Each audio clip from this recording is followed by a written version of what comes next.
Manalang trying to steal the ball away. And here's Subrabas, wide open from the left corner. In and out. Wow. That was halfway down for Harvey Subrabas. Here's Jenmar Bragais. Bragais to the goal. Bounce pass. Santos. Santos inside. The reverse. Santos gonna catch it cleanly. Here we go. Natividad.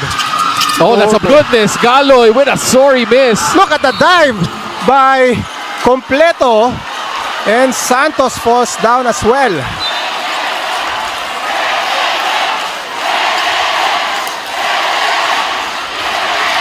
Good That is a sportsmanship there. sorry miss Yes. from Edsel Galoy.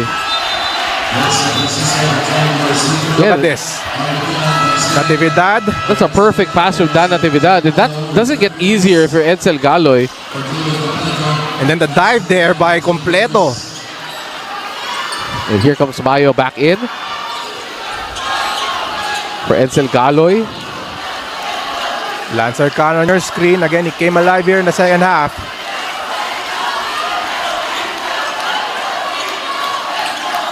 Eight minutes and 38 seconds left in the fourth quarter. Coming in as well is Azares for Taguig. Harvey Subrabas will check out of the game. They need Azares also to shoot well from the outside. Manalang working against Dan Natividad. Francisco is there. The handoff to Lancer Khan. Shot clock at 12. Lancer Khan. Turnaround shot. It bounces in for Lancer Khan. That's a tough bucket from Lancer Khan. Lancer Khan taking over here in the second half. Ticas now ahead by 3 points. Here's Dan Natividad against Manalang. Wants the ball to LJ Mayo. 9 on the shot clock. LJ Mayo posts up. Jumper is good for LJ Mayo. LJ Mayo connects. What can you see about LJ Mayo right now? 29 points for the MVP. LJ Mayo trying to rescue this Taguig squad. Looking for their 5th straight championship here in the NBL. Bragais against Gabiran. Bragais, what a move. Turnaround shot off the back rim. Look at Rebound by Mayo. Mayo gets the rebound and the foul. So again, Bragais has been quiet here. Misfiring on his attempts, but Lancer Khan. And then LJ Mayo looking to rescue Taguig. 29 points for LJ Mayo. Looks like Santos is on the bench. Meanwhile, Natividad to Mayo, back to Dan Natividad. I like this two-man game between Mayo. Will Mayo score again? We have a reach-in foul on Jericho Isidro. And let's see if they will challenge this. Might not be the time to challenge this if you're Coach Jeff.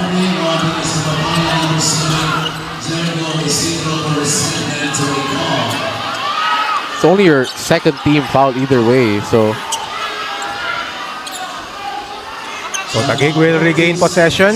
Azares will inbound the ball. Dexter Tolentino hands it off to Dan Natividad. Pick and roll. Passes to Mayo. 7 on the shot clock. LJ Mayo looking to take over again. Mayo, the layup is good. Taguig back in front. And looks like we have a foul. LJ Mayo playing like the MVP is. Look at this.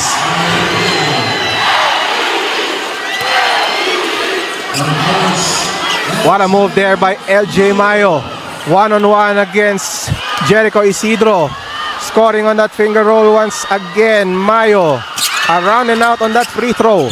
More importantly, Ruben, in that possession alone, they got 2 fouls on Ticas Kapampangan. That puts them at 14 fouls already. Daniel Gomez kicks it out. Isidro from the corner. Short. Natividad clears it. Here comes Taguig. Chance at the Blaze 3. Natividad pulls it up. Khan with a board. Foul called on the Natividad. They don't mind that foul. That stops Bragais. Bragais was ready to launch like a rocket down court.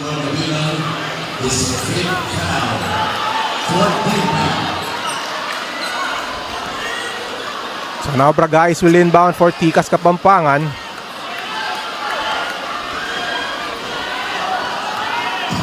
Seesaw battle so far here in the fourth quarter. Here's Renel Gomez against Dan Natividad. They go back to Bragais. Shot clock at 14. Bragais to Renel Gomez. Fires a three. In and out. Gabiran claims the rebound. And here's the Generals on the run. Azares from the corner. Battle for the rebound. Won by Tikas. And here's Renel Gomez on the attack. Blaze 3 try here. Too much passing for Tikas. Oh, big opportunity here. LJ Mayo. Oh, he's down. Mayo is down on Players the floor. are down. Francisco looks like he twisted his knee as well on that last play. Lancer Khan also down.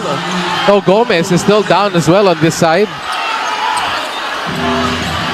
Bodies everywhere on the floor here in game 5. Francisco is hobbled. He was holding onto his knee after that last play, or his foot. And then Mayo got hit hard on the face. Let's watch the play here. Hard foul on Jericho Isidro. The question is, will they upgrade it to a flagrant foul? Isidro quickly apologizing, but the question now is, was it too excessive? Was it on a play on the ball? I think Yes, that's what they're gonna take a look at here. There might be a chance that it's not, because he actually twisted his body to another place, and it hit his shoulder. Even though it's unintentional, it hit the head of LJ Mayo. And Mayo is still...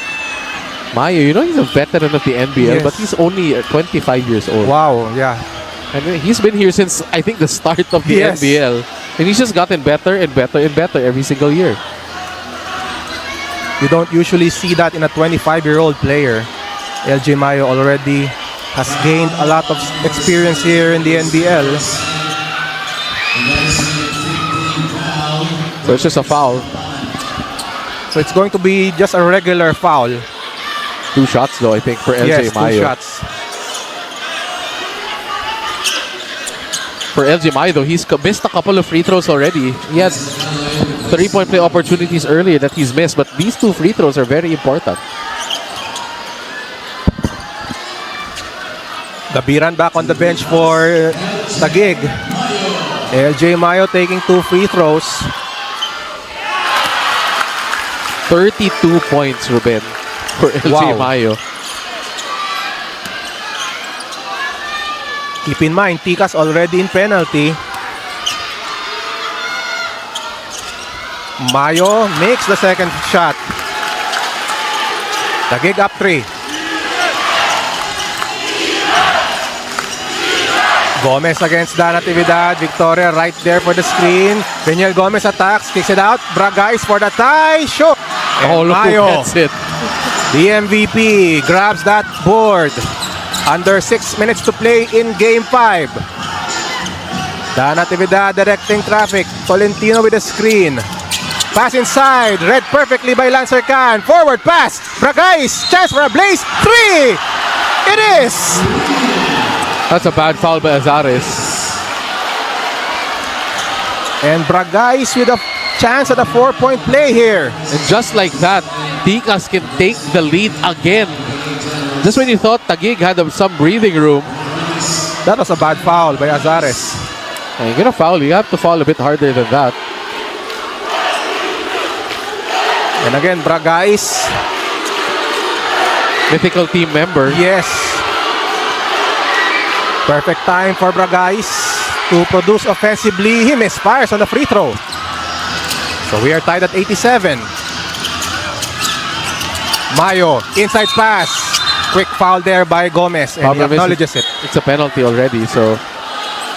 But Tolentino, not that good of a free throw shooter, will be tested here. But look what LJ Mayo has to do. He has to do so much in this game. It's going to be a long fourth quarter now. Both teams already in penalty. Ligo Santos coming in. From Jericho Isidro.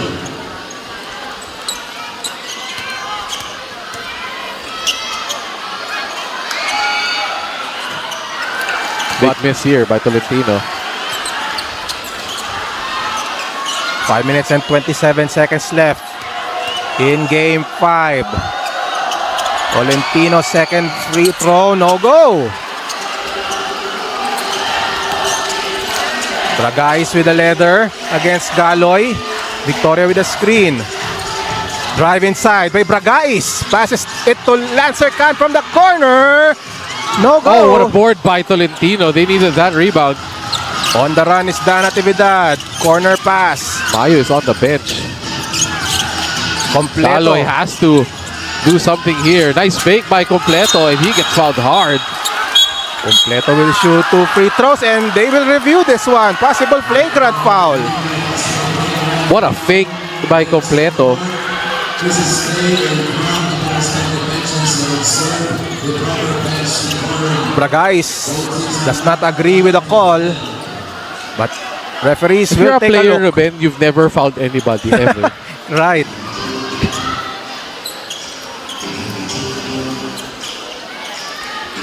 Chance again for the players to get a breather here. Less than 5 minutes left in game 5. Tolentino stepping up so far for Taguig. LJ Mayo not yet on the floor. They're really buying time for LJ Mayo to catch his breath here. So this is the question. Tolentino's missed 2 free throws.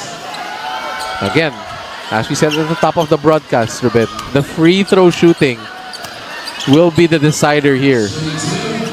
So only a regular foul on that sequence. That's a finals foul. Yes. Oh. The percentage of the gig has just dropped. They were shooting 84% at halftime. They're now down to less than 60%. They're just missing free throws left and right here. That's a miss again. Completo.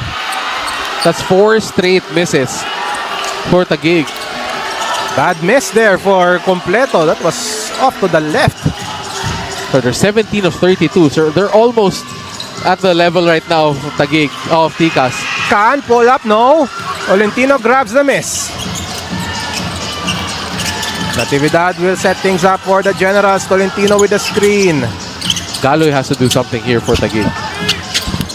Natividad throws it That's a up. foul. That's a foul. Draws a foul.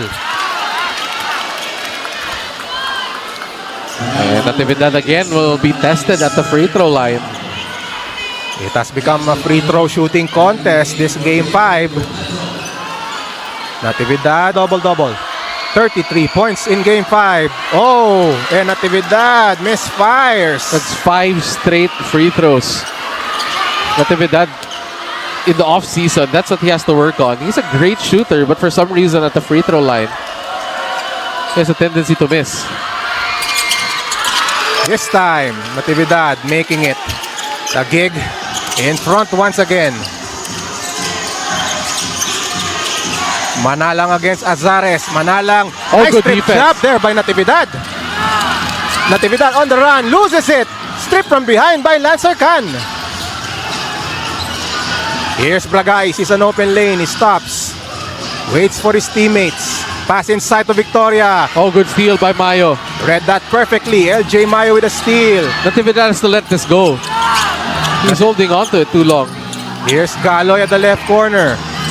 Open shot here. Draws closer is Azares. He nails That's a the jumper. big-time shot by Azares.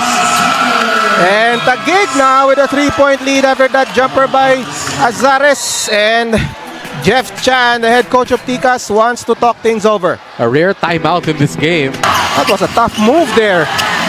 Azares is wide open. Short on the 3. Rebound secured by Isidro, but he's on the floor. We will That's have another jump a ball. jump ball. I think Isidro's cramping up a bit already. And Manalang was apologizing because nag-aagawan sila sa rebound. That forced Isidro to fall down on the floor. I like the substitution, bringing in Sobrabas for Azares. So now Subrabas is back. We will have another jump ball. This time it's Galoy and Isidro. Loose ball. And taken by Munoz. And now Munoz with the basketball. He has been having a good game here. He is, for me, keeping or kept Pampanga in this one. Khan, the drive inside. Khan, the layup is What a good. layup by Khan! Hangs in the air. Tigas now in front, and we are now in the last 2 minutes of Game 5.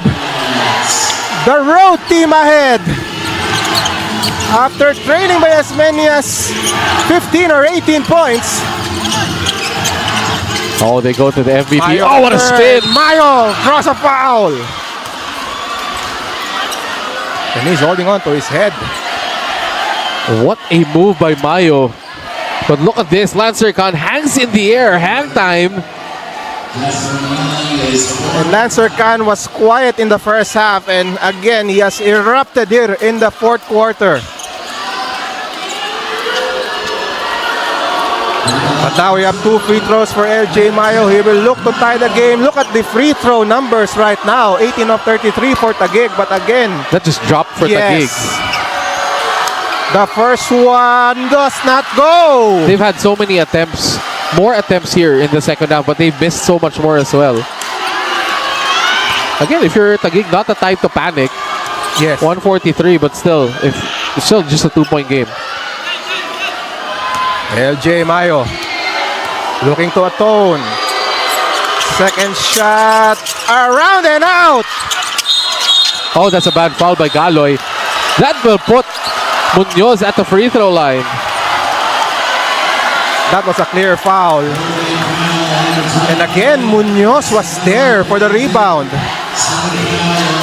Look at Jake Munoz. Oh, for sure, that's a Galoy. clear foul.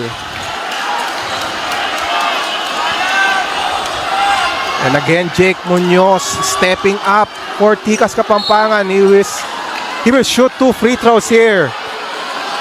Imagine if the road team wins here.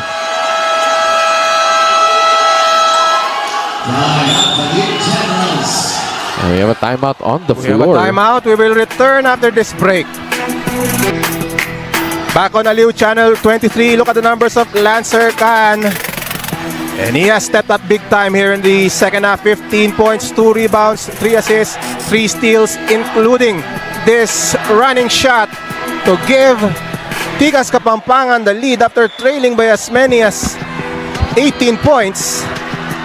And again, free throws coming back to haunt Taguig in this game. And now Jake Munoz at the stripe. Let's see if Tikas flips the script Yes. here and they make free throws. Jake Munoz stepping up big time.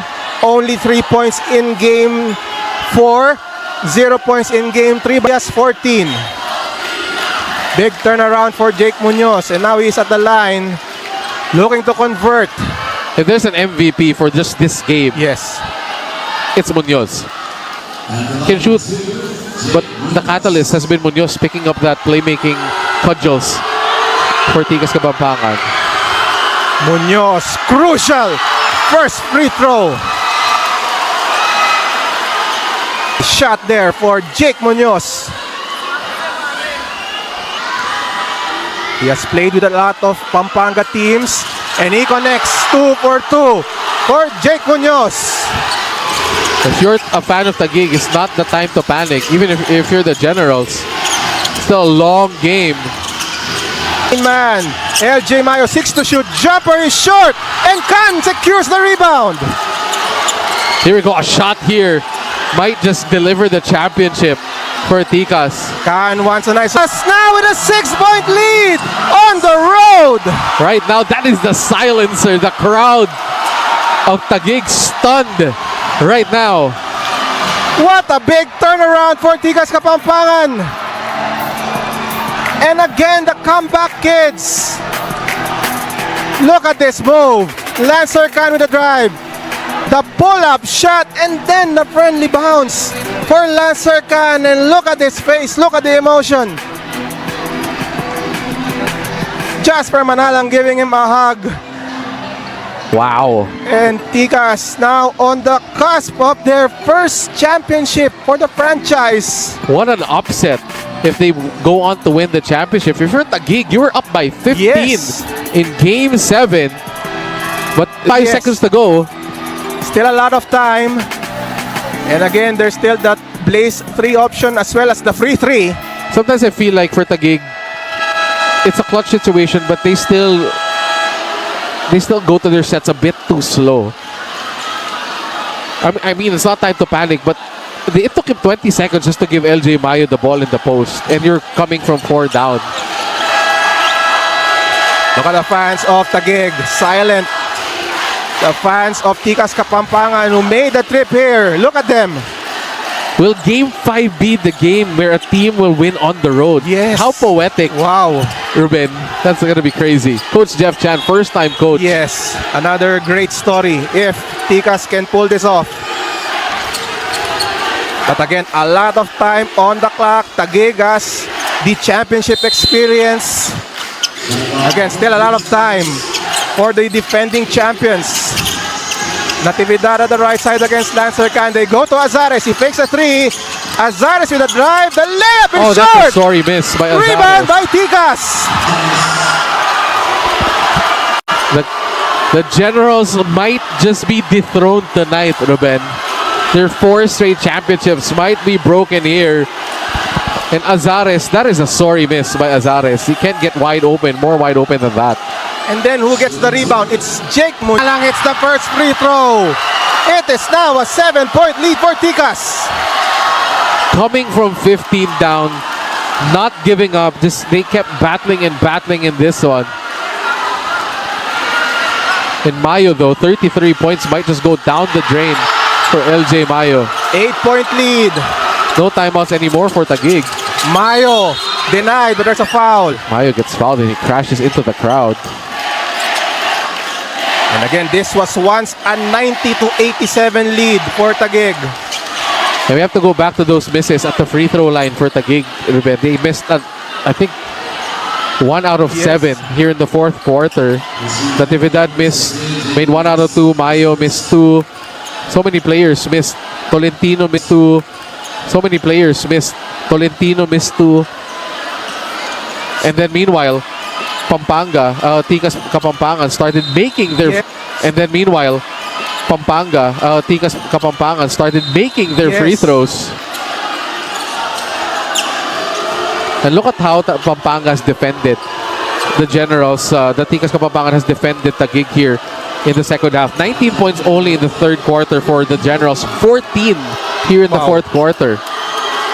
LJ Mayo again at the line trying to end. And at the line trying to end this 9-0 run by Tikas Kapampangan with 47 seconds left. You have to give it up to Lancer Khan. Looks like it's going to be a free 3 for LJ Mayo. Can he convert? Free 3 on the way. Off the back rim. The bounce goes to Munoz. We have a foul. Looks like the foul is on Munoz. Even There's a the- foul. No, not even a challenge here, I think, coming from Coach Jeff. Again, we've seen everything here in the final series. Looks like there will be another free 3. Tolentino will go for a Wow. free 3. Your center. I remember Tolentino hitting a 3-point shot in their game against Nueva Ecija. I called that game. We've Let's seen see. crazier things. Yes, Ruben. let's see if we can drain this free 3. Tolentino for the free 3. Oh! And Taguig is back in this game. What a huge 3 for Jexter Tolentino of all people who missed game 4 due to a suspension. And Taguig is back in this ball game. Don't count them out just yet. 45 seconds left. Tikas with a 5-point lead. But again, Tolentino drained that free 3 if you're Rito. Use time. Yes. You have to use time here. 45 seconds left. Time is on your side. There's not a lot of possessions. If I'm Taguig, if it goes to a shooter, a free throw shooter that I know might miss, I'll opt for the foul. But if not, I'm just gonna play good defense. 5-point game. Never know what happens here. Again, That three just changes a lot of Yes. things here. again, Kudos to Tolentino for hitting a Right. three. That's your center. Yes. Told you, crazier things have happened. Taguig fans, though, still in shock Yes. right now. Again, a big turnaround. 90-87 was the count earlier with Taguig in front. Now it's a 98-93 lead for Ticas with 45 seconds left. First for Pampanga is bringing the ball in. Jake Munoz, look at his numbers. You gotta love it. Wow. 1 rebound away from a double-double, and that's after he only scored 3 points in Game 4. To play your best game in a Yes. closeout series, closeout game. And again, Munoz has experience, already played in previous Pampanga teams from the Delta days to Oh, the this is Louis smart. to Pampangan. This is smart for Coach Jeff. He decides to bring in CJ Gani after he sees what Taguig is gonna do on defense. Ganya will inbound. The shot clock stays at 24. So You just keep need to that bring the ball in. mind. Ganya having trouble inbounding the ball. 5-second Oh my violation. goodness. The last thing you want to happen has happened here for Ticas. And if you're Taguig, you want to go strong here. And again, no more timeouts for Taguig. You don't need a three for Taguig. So now Azares will inbound. On the floor for Taguig, Mayo. That's Dexter Tolentino, Dan Natividad, and Edsel Galoy. I'd put this in the hands of Mayo. Natividad with the ball. Again, they're taking their time. Azares at the left side, guarded by This is Khan. not what you want to do. This is too long already. 5 on the shot clock. Natividad for 3. Oh! It's just a 2-point lead for Ticas. Dan Natividad with a clutch 3-point shot. What a shot! This keeps Taguig alive, and they Yes. don't need to foul on this next possession. Oh my goodness! Wow. And we all thought that that possession was going nowhere. But all of a sudden, Dan Natividad hits that clutch 3. And he's really Mr. Yes. Clutch. That's his nickname. Right. Just when they Look needed at him the that. most. Clutch shot for Dan Natividad. And Taguig is still alive. You can hear the fans. It's not over. Yes, by any means, it's not yet over. 33 seconds left. And again, Wow. that was a crucial turnover What there. a turnover there by CJ Ganya. And he was replaced by he replaced Jake Munoz on that sequence. And then he turned the ball over.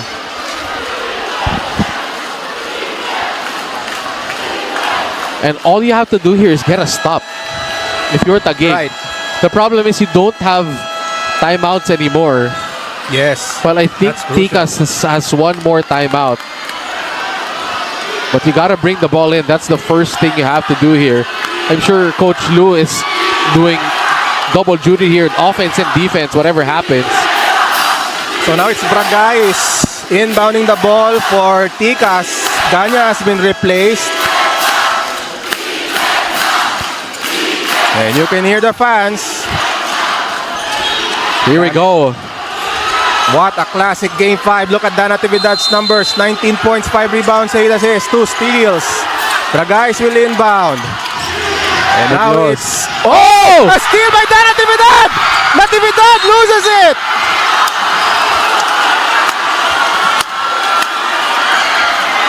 Oh, what a Wow, crucial what a- turnover.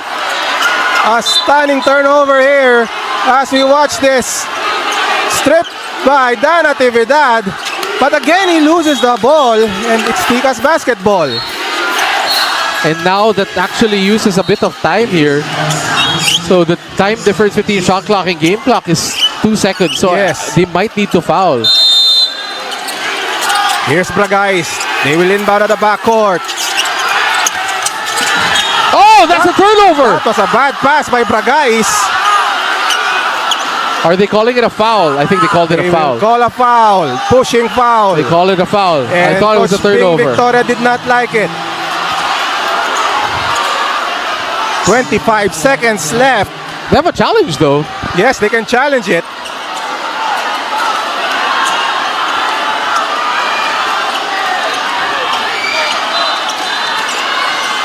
They will challenge it. I saw the C sign by Coach Bing Victoria. I think they will challenge it. Let's see. So they're not challenging. I think the referee I says think it won't stand. 2 free throws here for Jericho Isidro. What a turn of events. And now Isidro will shoot 2 free throws. Isidro, no! wow, that keeps Taguig in this one. Very much alive here in game 5. Again, no more timeouts for Taguig. Both teams have no Both timeouts. teams. This is very similar to what happened in game number 3. Ticas just needs to close this out. Jericho Isidro, crucial free throw for Ticas. Have to remember game 4, Victoria had that offensive board. That rattles out. Rebound by Tolentino and a chance for Taguig to tie this ball game. Mayo nearly losing it. Azares inside, wild pass. Natividad pulls up. No! A bad pass by Dan Natividad. Nobody wanted to shoot the ball for Taguig. Azares had a shot, Mayo had a shot, Galoy could have shot it. Nobody wanted to shoot. 14 seconds left. Taguig has had their chances in this one. Bragais will inbound at the backcourt. Bragais nearly losing the ball. Bragais with the ball now. Forward pass. Isidro. 9 seconds left. Isidro lays it in. Ticas now up by 4 with 7 seconds left. No more timeouts. Dan Natividad with the ball right side. Nearly taken away by Lancer Khan with 2 seconds remaining. Taguig just shot themselves in the foot in this game. Wow. That's 2 turnovers by Dan Yes. Natividad on the steal and on that pass. 2.5 seconds left. Azares will inbound. Ticas does not need to foul here. There's barely any chance here now for Taguig without any timeout. Galoy for 3, and that will do it. Wow! We have a new champions in the NBL.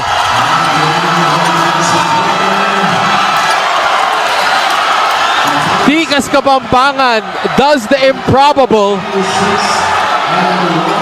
Wins on the road after being down by 15 points.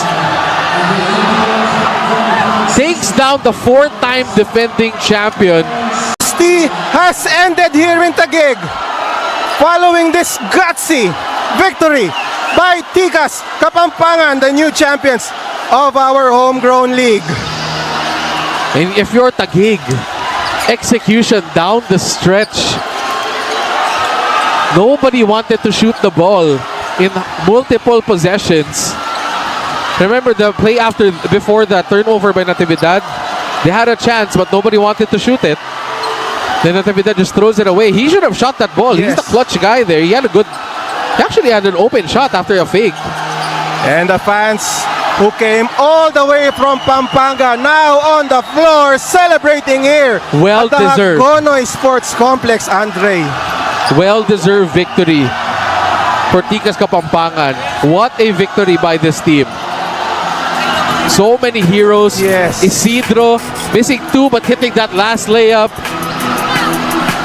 Munoz. Lancer Khan. Wow. Despite the struggle today of Genmar Bragais, only had 6 points. But he had 8 assists and 8 rebounds. Talking about a great game by Ticas Kapampangan. Down by 15 at halftime. Holding the Generals to just 39 points in the second half. A stunning defeat. And look at that, Dan Natividad in tears after. And look at Coach Jeff Chan in his first stint as a head coach. Well-deserved. Wins a championship here in the NBL. And we can see Coach Jeff Chan near our broadcast position. Wow, and Coach Jeff Chan giving Tikas Kapampangan this well-deserved championship. Shout out as well to everybody watching us Right. online. Ang dami nagsiselebrate ngayon sa Facebook. Thank you guys all for joining us here. And look at Coach Jeff Chan celebrating.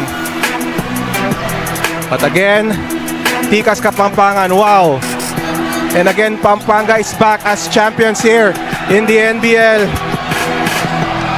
The last Pampanga team that won it here in the NBL was the Pampanga Delta.